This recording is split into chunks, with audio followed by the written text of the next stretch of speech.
ایک نعرہ ہمارے یہاں لگایا جاتا ہے بڑے زور سے، بچپن سے ہم لگاتے بھی آ رہے ہیں اور لگاتے بھی رہیں گے کہ غلامی رسول میں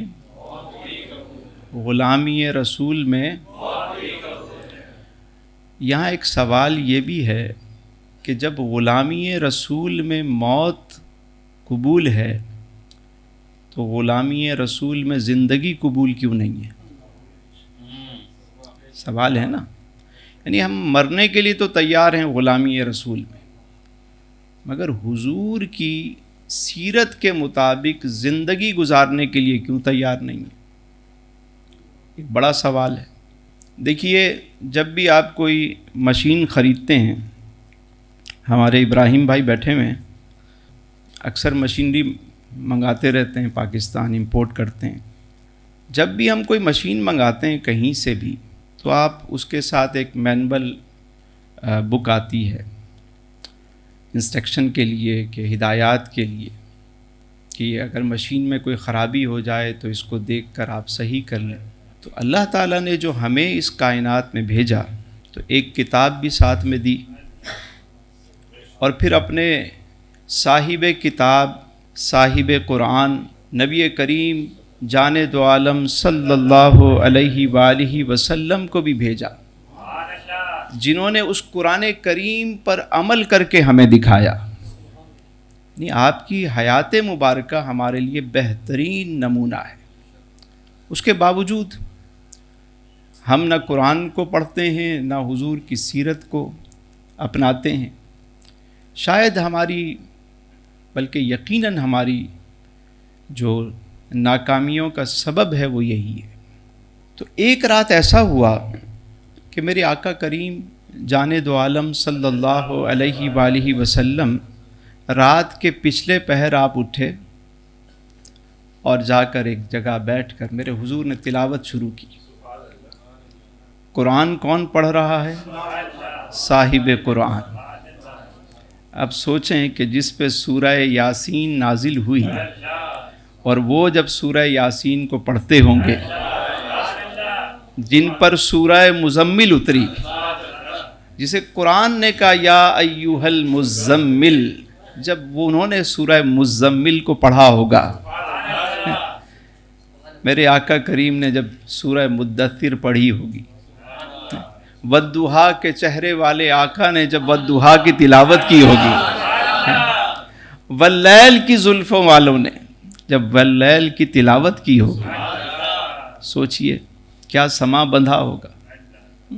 اب وہ جب آواز گونجی تو وہ ابو جہل کے کانوں میں بھی پڑی. وہ اٹھا اور آواز کے تعاقب میں آ کے ایک جگہ چھپ کے سننے لگا تلاوت.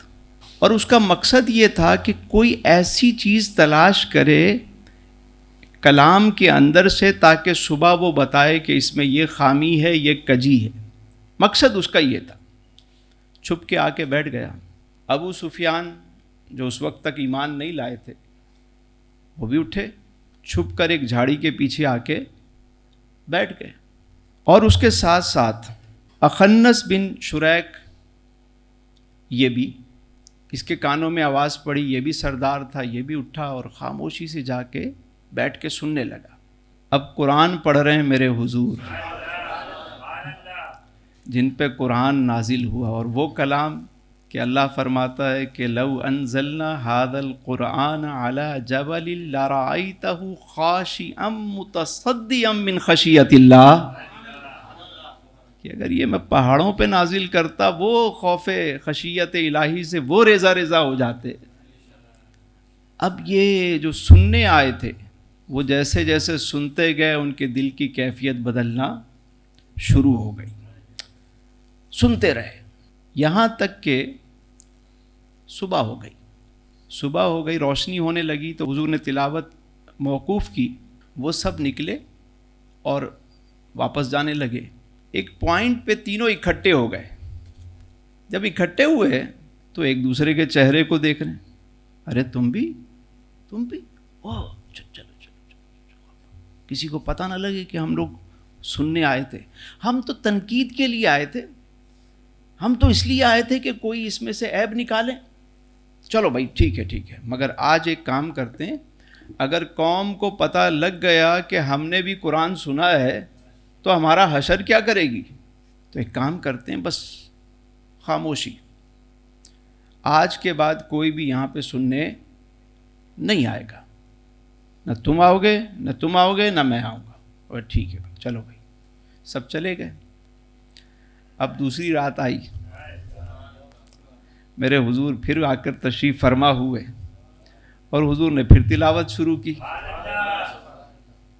یہ قرآن ہے تو وہ صاحب قرآن ہے, یہ کتاب انقلاب وہ پیغمبر انقلاب, یہ قرآن آنے والا وہ پڑھ کر سنانے والا, یہ راہ بتانے والا وہ راہ دکھانے والا. اور کہنے دیجئے کہ قیامت تک اس کی تلاوت جاری اور قیامت تک ان کی حکومت جاری, قیامت تک اس کی قراءت جاری, قیامت تک ان کی نبوت جاری. جس نے اس قرآن کی تلاوت کی وہ قاری بن گیا, اور جس نے اس قرآن کی زیارت کی صحابی بن گیا. حضور تلاوت فرما رہے ہیں, حضور تلاوت شروع کی, قرآن کی تلاوت. اللہ اکبر اللہ. اب یہ تینوں پھر اس نے کہا اچھا میں نے تو ابو جہل نے سوچا کہ وہ دونوں تو آئیں گے نہیں, موقع اچھا ہے میں سن لوں, کیونکہ وہ لذت جو ملی اس کو, سرور ملا نا اسے, جا کے کہنے وہ دو تو نہیں آئیں گے, میں چلا جا کے سن لیتا ہوں. اچھا اسی طرح ابو سفیان نے سوچا, اسی طرح خنس نے سوچا, تینوں خاموشی سے پھر آ کے اپنی جگہوں پہ بیٹھ کے سننے لگے. رات گزر گئی, صبح ہوئی, تینوں پھر نکلے, پھر اسی جگہ پہ ارے یار تم پھر آ گئے, تم بھی آ گئے, قوم کو پتہ لگے گا کیا ہوگا. کہا اچھا چلو آج کے بعد کوئی نہیں آئے گا. تیسری رات پھر ہوئی, پھر میرے سرکار نے تلاوت شروع کی. وہ تو انتظار میں تھے کہ کہیں سے آواز آئے, آواز پہنچی, فوراً تینوں پھر نکل کے آ گئے.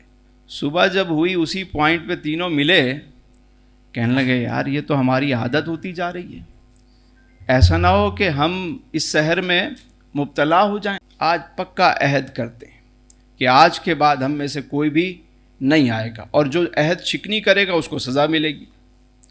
اچھا چلو بھائی ٹھیک ہے, ہو گیا, معاہدہ کیا اور سارے واپس لوٹ گئے تینوں. اب اخنس بن شریک جو تھا وہ بھی سردار تھا. جب گھر پہ جا کے وہ بیٹھا تھوڑی دیر, اس نے سوچا, قرآن کے بارے میں سوچتا رہا کہ 3 راتیں قرآن سن کے آیا تھا, اللہ کا کلام 3 راتیں سن کے آیا تھا. اس نے ڈنڈا اٹھایا اور سیدھا گیا ابو سفیان کے گھر پہ, دروازے پہ ڈنڈا مارا. ابو سفیان باہر آئے, کہا ایک بات بتاؤ, یہ جو 3 دن سے ہم سن رہے ہیں اس کلام کے بارے میں مجھے بتاؤ, میں تو بہت بے چین ہو گیا ہوں اندر سے, مجھے کچھ سمجھ نہیں آ رہا, تم بتاؤ یہ کلام کیا ہے. تو انہوں نے کہا کہ بھائی یہ کسی مخلوق کا کلام تو نہیں لگتا, اور کچھ باتیں تو مجھے سمجھ آئی ہیں اور کچھ مجھے سمجھ نہیں آئی. کہا چلو آؤ. ہاتھ پکڑا اس نے اور لے کر دونوں چلے گئے ابو جہل کے پاس. اس کا دروازہ کھٹکھٹایا, وہ باہر آیا. کہا ایک بات بتاؤ, یہ جو آج رات ہم تلاوت سن کر آئے ہیں اس کے بارے میں تم کیا کہتے ہو؟ میرے تو دل کی کیفیت تبدیل ہو گئی ہے, مجھے تو یہ حق لگتا ہے, تمہیں کیا لگتا ہے؟ اب دیکھیے ابو جہل نے جو جواب دیا, اس نے کہا بھائی بات یہ ہے کہ بات تو تم ٹھیک کہہ رہے ہو, لیکن مسئلہ یہ ہے کہ ہم قریش کے ساتھ برابری پہ تھے, یعنی وہ بھی تجارت کرتے ہیں, ہم بھی تجارت کرتے ہیں, وہ بھی خیرات کرتے ہیں, ہم بھی خیرات کرتے ہیں, وہ بھی حاجیوں کو پانی پلاتے ہیں, ہم بھی پلاتے ہیں, جتنے خیر کے کام وہ کرتے ہیں وہ ہم بھی کرتے ہیں, ہم برابر ہیں. اب اگر نبوت ان کے ہاں آ گئی تو یہ تو کہاں چلے جائیں گے اور ہم نیچے چلے جائیں گے. نہ بھائی نہ, میں تو بالکل بھی حمایت نہیں کروں گا. یعنی وہ جو خاندانی عصبیت تھی, لسانیت, ہمارے یہاں بھی معاشرے میں آج وہی چیز ہے نا کہ کوئی بندہ سچا ہے, سچا ہے, کھرا ہے, نہیں جی ساڈی برادری دا نہیں ہے گا, ہماری قوم والا نہیں ہے، ہماری زبان والا نہیں ہے بھائی، بھلے بندہ کتنا قابل ہو، ہم انسلٹ فیل کرتے ہیں اس کو عزت دینے میں. بھائی جسے اللہ نے عزت دی اسے عزت دو، تمہاری عزت میں اضافہ ہو جائے گا.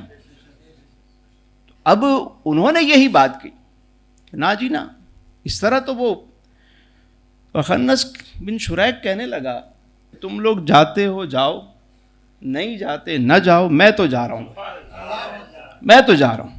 ابو جہل نے جب دیکھا کہ ایک ساتھی ہمارا بہت زیادہ متاثر ہے اور جانے لگا ہے، اس نے پیچھے سے پکڑا، کہا بیٹھو بیٹھو بات کرتے ہیں بات کرتے ہیں. اس کو سمجھایا کہ تم اپنے آباء و اجداد کا دین چھوڑ دو گے، قوم کیا کہے گی، تم کیسے منہ دکھاؤ گے، تمہارے رشتے ناطے ٹوٹ جائیں گے. اس کا برین واش کیا، اتنا کیا اتنا کیا اتنا کیا کہ وہ رک گیا. اس نے کہا اچھا چلو نہیں جاتا. یہ تو دین وہ ہے کہ جس پر اللہ کا کرم ہو اسے نصیب ہوتا ہے. دیکھیں نا، مسجد سے اذان ہوتی ہے حی علی الصلاۃ، آؤ نماز کی طرف، حی علی الفلاح، آؤ فلاح کی طرف. ایک بندہ برابر میں گھر ہے وہ نہیں آتا اور ایک دور سے آ جاتا ہے. یہ توفیق کی بات ہے نا. مؤذن کا کام کیا ہے؟ بانگ دینا، اذان دینا. دلوں کو بدلنا کس کا کام ہے؟ اللہ کا، جسے وہ توفیق دیتا ہے وہ. ابو جہل سامنے معجزات دیکھتا رہا، ابو لہب دیکھتا رہا، چاند کے 2 ٹکڑے ہوتے ہوئے دیکھتا رہا. ابو جہل کے ہاتھ میں کنکریاں کلمہ پڑھ رہی تھیں، دیکھتا رہا. ایمان نصیب نہیں، مگر حضرت ویسے کرنی کہاں تھے. اور آج غلام دیکھیے 1500 سال کم و بیش ہو گئے، لیکن آج بھی حضور کے نام پہ سب کچھ لٹانے کے لیے تیار ہیں. توفیق ہے نا.